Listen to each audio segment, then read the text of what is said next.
નમસ્તે વિદ્યાર્થી મિત્રો, આજે આપણે જે લાસ્ટ યરનું પેપર છે સમર 2024 એનો એક્ઝામ્પલ જોવાના છે, જે ટ્રાન્સફોર્મર બેઝ છે અને ટ્રાન્સફોર્મરની એફિશિયન્સી રિલેટેડ પૂછાયો છે.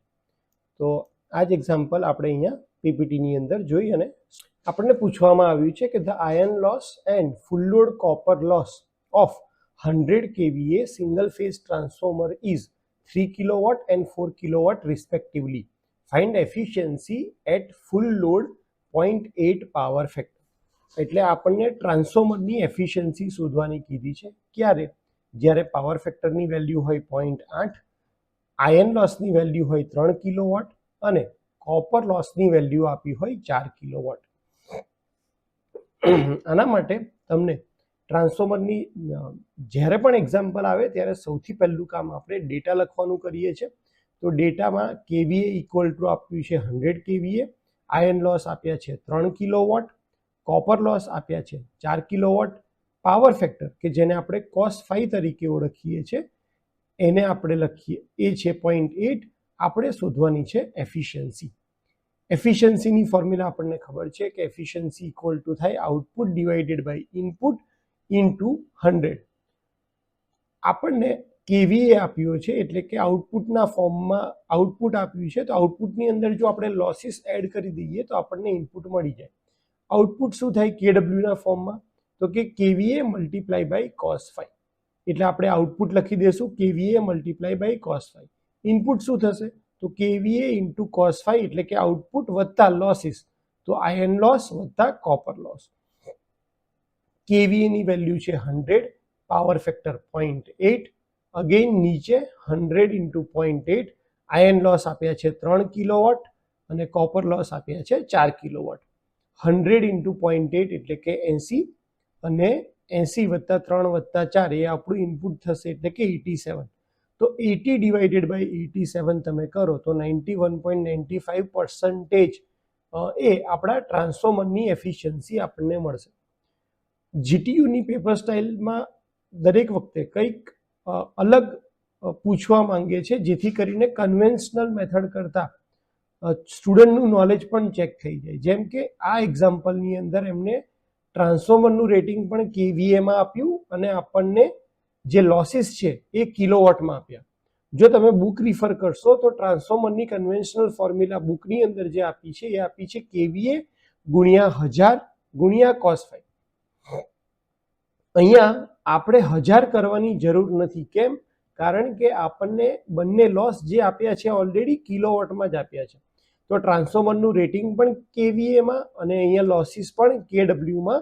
એટલા માટે આપણે અહીંયા 1000 વડે મલ્ટીપ્લાય કરવાની જરૂર રહેતી નથી.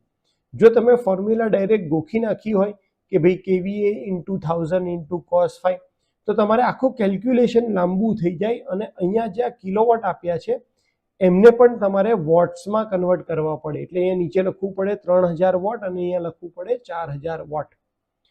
અને એટલા માટે ખાસ ધ્યાન રાખવાનું કે જો ટ્રાન્સફોર્મરનું રેટિંગ કેવીએમાં આપ્યું હોય અને લોસીસ કેડબ્લ્યુમાં આપ્યા હોય તો તમારે અહીંયા 1000 વડે મલ્ટીપ્લાય કરવાની જરૂર નથી. તમારું કેલ્ક્યુલેશન બહુ સિમ્પલ થઈ જશે.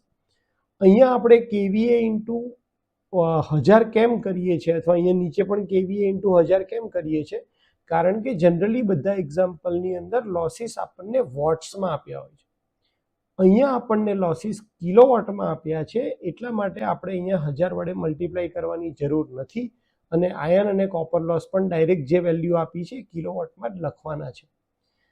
આ ટાઈપના એક્ઝામ્પલ પૂછવાથી ફાયદો શું થશે કે જે વિદ્યાર્થીઓએ ગોખણપટ્ટી કરી છે, જે વિદ્યાર્થીઓ એક્ઝામ્પલને સમજ્યા નથી, એ વિદ્યાર્થીઓ આ એક્ઝામ્પલમાં ભૂલ કરી બેસે અથવા તો અહીંયા 1000 વડે મલ્ટીપ્લાય કરશે અને અહીંયા 3 અને 4 લખી દેશે અથવા અહીંયા 3 અને 4 લખી એટલે અહીંયા 3000 અને 4000 લખી અને અહીંયા ખાલી કેવીએ લખશે. એટલા માટે આ કન્સેપ્ટ વાઇઝ એક્ઝામ્પલ બહુ સારો છે. આપણે જોઈએ કે જો તમને આયર્ન લોસ વોટ્સના ફોર્મમાં આપ્યા હોય એટલે કે સેમ એક્ઝામ્પલમાં જો એવું કીધું હોય કે કેવીએ તો 100 જ છે પણ આયર્ન લોસ છે 2000 વોટ્સ અને કોપર લોસ છે 4000 વોટ્સ, તો આપણે આ ફોર્મ્યુલા કઈ રીતે લખત? તો જે આપણી બુકની અંદર સ્ટાન્ડર્ડ ફોર્મ્યુલા આપી છે એ કે kVA into 1000 into cos5 divided by kVA into 1000 into cos phi into iron loss વત્તા કોપર લોસ. તો efficiency equal to 100 into 1000 into 0.8 divided by 100 into 1000 into 0.8 વત્તા આયર્ન લોસ આપણે અહીંયા વોટ્સમાં લખીશું. કેમ વોટ્સમાં? કારણ કે આપણે અહીંયા 1000 વડે મલ્ટીપ્લાય કરી અને કેવીએ જે છે એને વીએ ના ફોર્મમાં લખી લીધું છે. તો અહીંયા 2000 વત્તા 4000 એટલે આ રીતે તમારું કેલ્ક્યુલેશન 80/86 તો 93.02 એફિશિયન્સીનો આન્સર આવી જશે. એટલે ટ્રાન્સફોર્મરના લોસીસવાળા એક્ઝામ્પલમાં ખાસ ધ્યાન રાખજો કે તમને વોટ્સ જે લોસીસ આપ્યા છે એ વોટ્સમાં આપ્યા છે કે કિલોવોટમાં આપ્યા છે. કિલોવોટમાં આપ્યા હોય તો ડાયરેક્ટ કેવીએ ગુણ્યા cos phi અને વોટ્સમાં આપ્યા હોય તો તમારે kVA into 1000 into cos phi કરવાની જરૂર છે. હોપ કે તમને એક્ઝામ્પલમાં ખ્યાલ આવી ગયો હશે અને તમે પોતાની રીતે પણ આ એક્ઝામ્પલની પ્રેક્ટિસ કરીને જોશો.